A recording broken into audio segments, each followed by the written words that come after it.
Welcome to Rants TV. Hi guys, nandito po tayo ngayon sa Ayala in Makati City.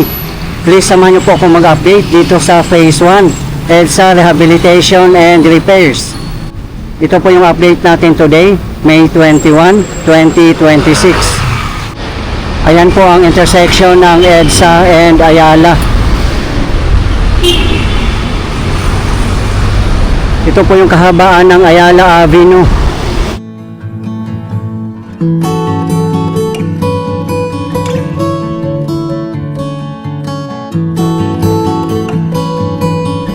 Dito po tayo ngayon sa southbound. Ito po yung tutumbukin natin papuntang Buendia. Update po natin dito yung sidewalk na ginagawa.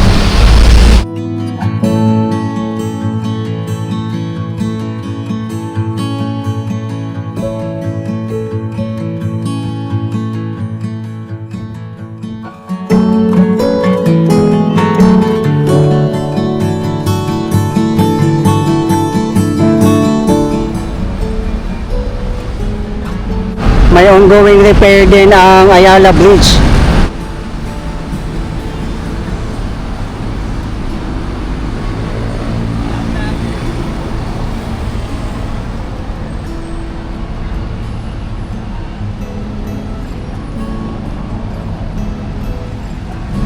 Dito naman na area, same as usual pa rin po. Yung natitira dito na wala pang nakalatag na mga asphalt ay magiging part na po yan ng sidewalk. Hindi pa po nasisimulan ditong gagawin. Yung mga kalsada naman po dito ay matagal na po itong tapos. As you can see, may mga markings na rin po ang mga car lanes.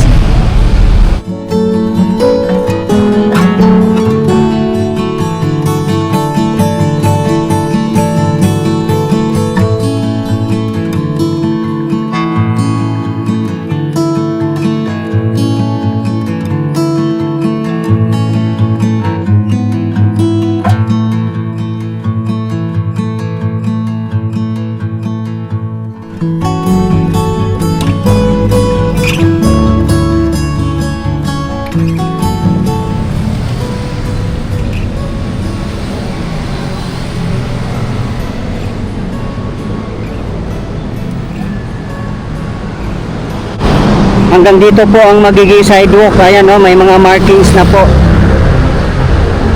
Ang lapad na po ng magiging sidewalk dito.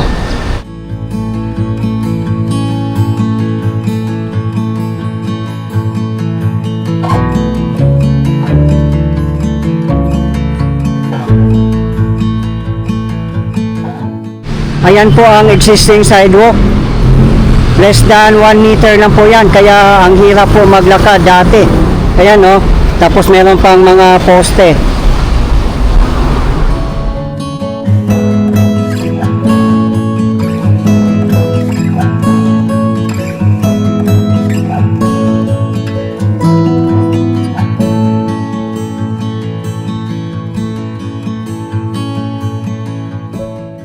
Nilagyan na rin po nila ng mga cones.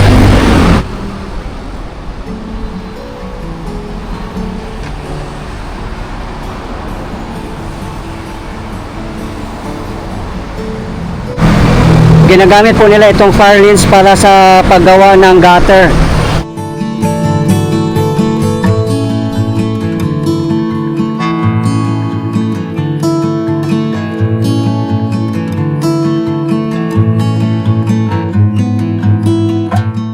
Yan, marami po mga steel mat dito. Ito po yung ginagamit nila.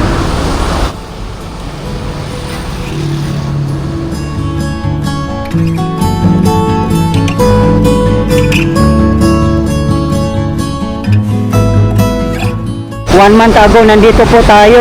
Wala pa pong ganito. Tingnan nyo naman po ang development. Ayan yung steel mat po.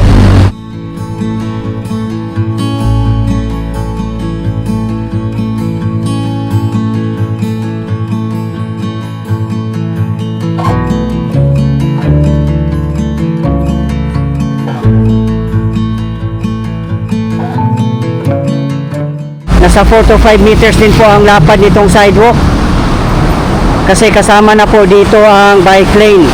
naka-elevate na po ang mga bike lane dito sa kahabaan ng EDSA.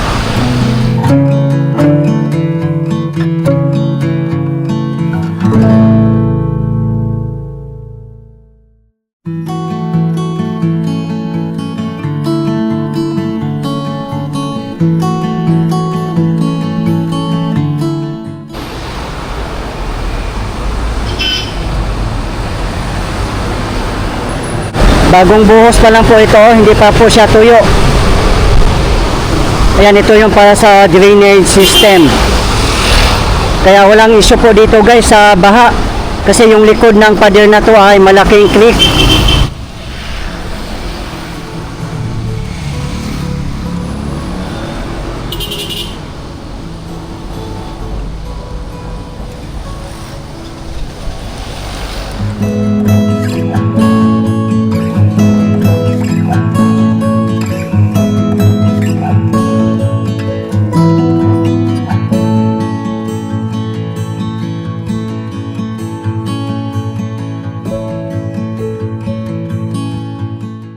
Makikita po natin dito na napaka-smooth na po ng biyahe ng mga motorist kasi wala na po mga lubak-lubak.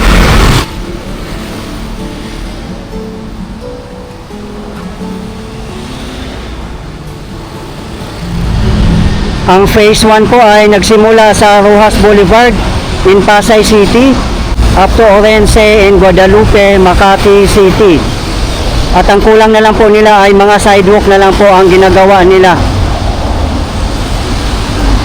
I-check din po natin sa kabilang side guys, sa may northbound, kung nasisimula na po ba ang mga sidewalk. Sa mga hindi po nakakaalam, ang contractor po ng Phase 1 and Phase 2 ay Redicon Trading and Construction Corporation.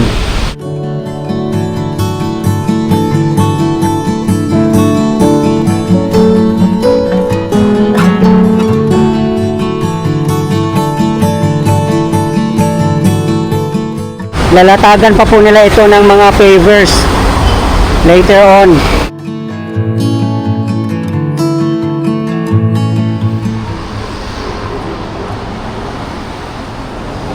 Expected po matatapos ang Phase 1 EDSA Rehabilitation and Repairs by July 2026.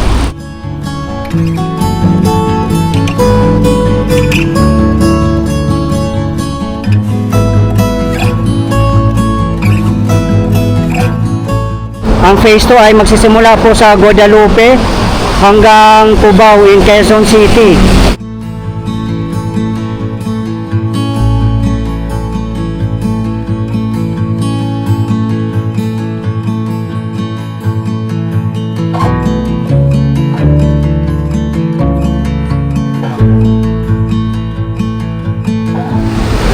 Ito naman, tuyo na dito.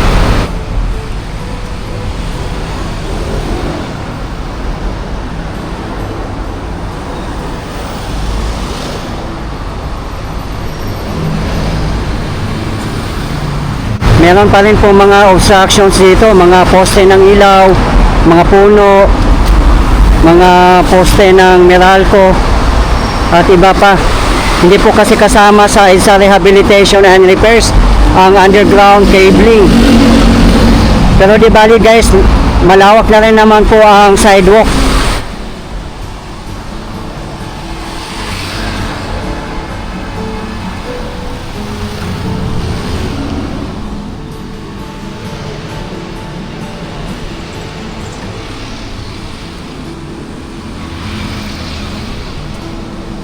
Layunin po ng ating pamahalaan na magiging walkable at pedestrian friendly ang ating mga sidewalk, lalo na dito sa kahabaan ng EDSA.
Ayan naman po ay bound for North Avenue in Quezon City.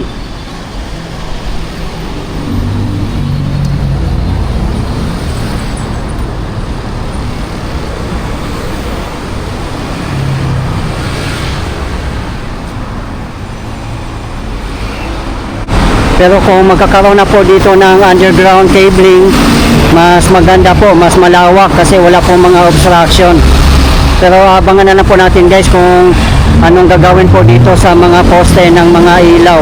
Ayan po, baka ililipat po nila siguro yan sa gilid.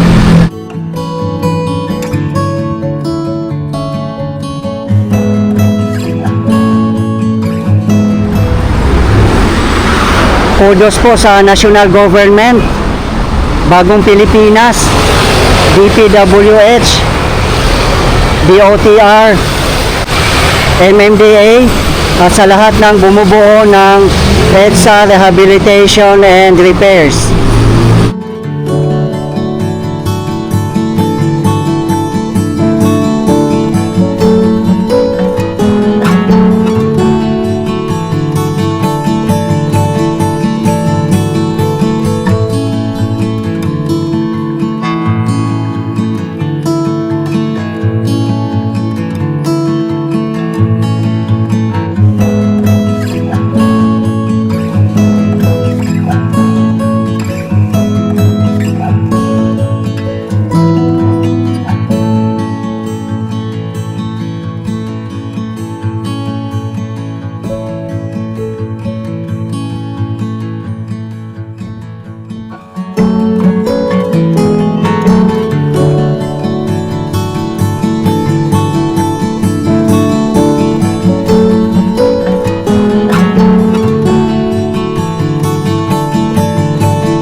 Puspusan na po ang pagtatrabaho nila ngayon guys kasi simula na po ng tag-ulan.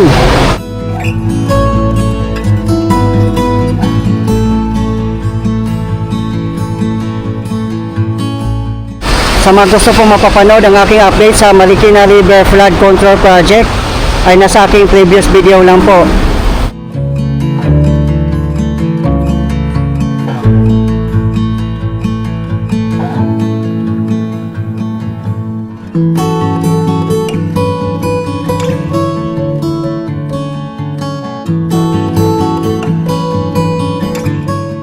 Kasama din po sa mga improvements and repairs ang ating mga MRT3 stations, mga footbridge, mga busway stations at iba pa.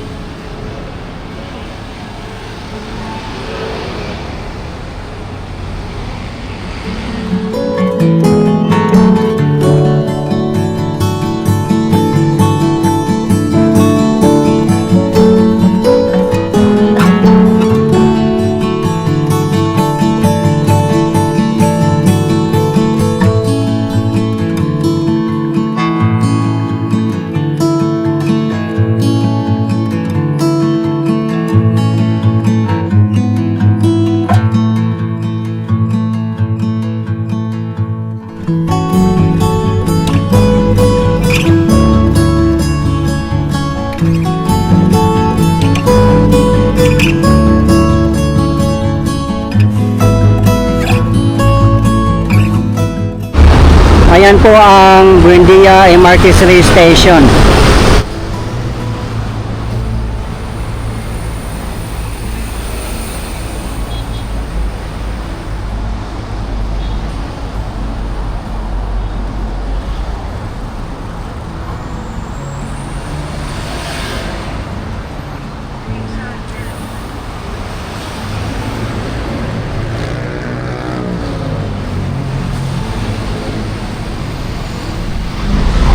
May pavers na rin po pala dito guys, oh. Nasimula na po nilang mag-fix.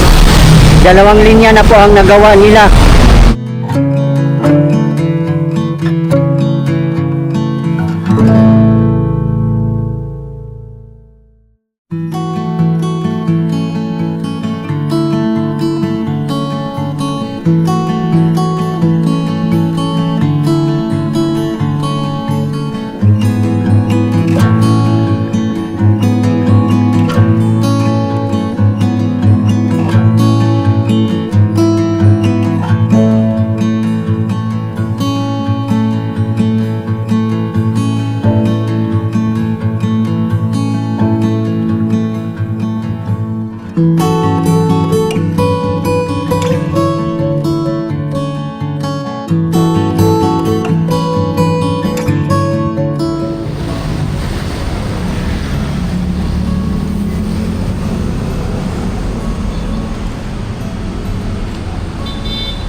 Dito na po tayo guys sa pinakadulo ng sidewalk na ginagawa po nila.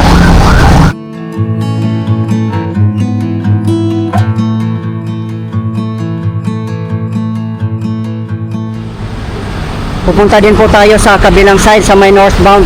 Isilipin po natin guys kung ano pong development doon.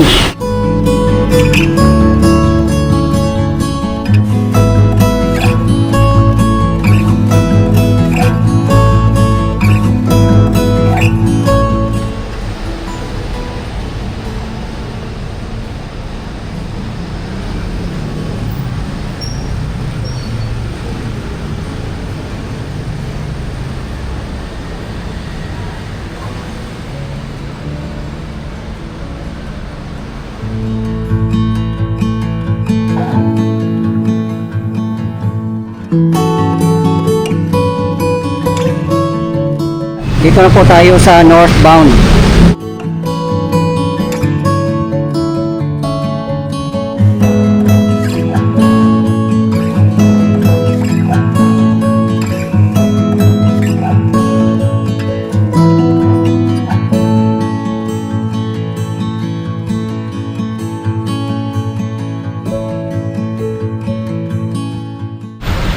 Dito naman sa mga sidewalk, ayan po, oh, hindi pa rin po nasisimulan dito. Siguro tatapusin po muna nila ang southbound bago po sila pupunta dito sa northbound. Ayan po ang Buendia Busway Station.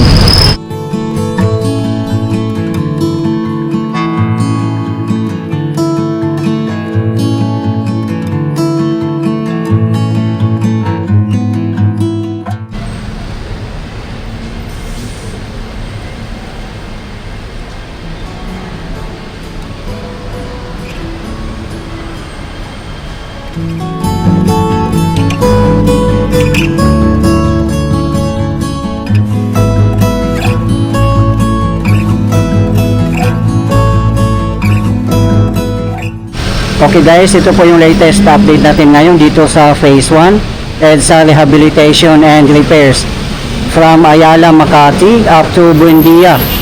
As of today, May 21, 2026. Maraming salamat po sa patuloy niyong suporta at panonood ng aking mga videos. I really appreciate po. At hindi po ako magsasawang i-update kayo, lalong-lalo na po sa mga government infrastructures. Mabuhay ang Pilipinas. Okay guys, thank you for watching and keep safe everyone.